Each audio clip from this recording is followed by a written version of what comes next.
नमस्कार, स्वागत आहे तुमचे आमच्या चॅनेलमध्ये। आवाज महामुंबईचा, शोध बातमीचा, कौल मनाचा।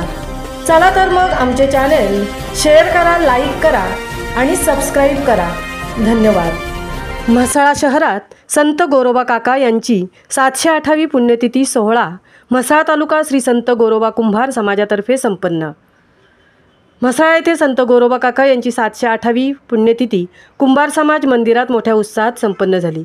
या सोहळ्यानिमित्त समाजातर्फे विविध कार्यक्रमांचे आयोजन करण्यात आले।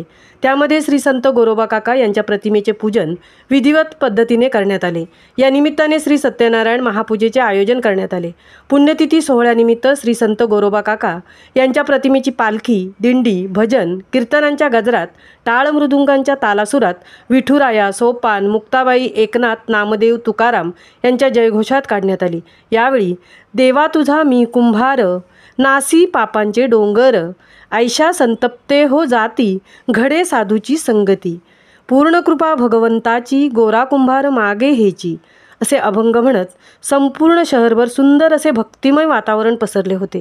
त्याप्रसंगी कुंभार समाज अध्यक्ष नंदू गोविलकर, श्री संत गोरोबा काका नवरात्रोत्सव मंडळ अध्यक्ष सुनील अंजर्लेकर, श्रीवर्धन म्हसळा कुंभार समाज मुंबई माजी खजिनदार गजानन चेऊलकर, स्थानिक कमिटी खजिनदार नंदू गोविलकर, सचिव सुजित बोरकर, सुरेश कुडेकर, गणेश बिरवाडकर, श्रीवर्धन म्हसळा कुंभार समाज युवा अध्यक्ष अभय कलमकर, भाई बोरकर, मंगेश बोरकर, विठोबा म्हशीलकर, महिला मंडळ अध्यक्षा वासंती म्हशीलकर, उपाध्यक्षा शालिनी गोविलकर, वंदना वसंत बिरवाडकर, राधिका म्हशीलकर, दिनेश म्हशीलकर, महिला आणि पुरुष मंडळींच्या सुस्वर भजन कीर्तनाचा कार्यक्रम झाला। समाजाच्या विद्यमाने महाप्रसादाचे आयोजन करण्यात आले। संत गोरोबा काका महाराष्ट्रातील वारकरी संप्रदायातील संत होते।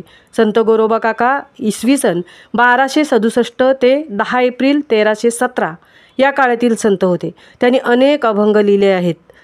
ते विठ्ठलाचे निस्सीम भक्त होते।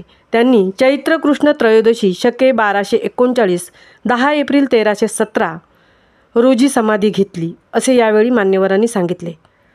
आवाज महामुंबईचा चॅनेलसाठी संजय खांबेटेंसह तृप्ती भोईर, म्हसळा।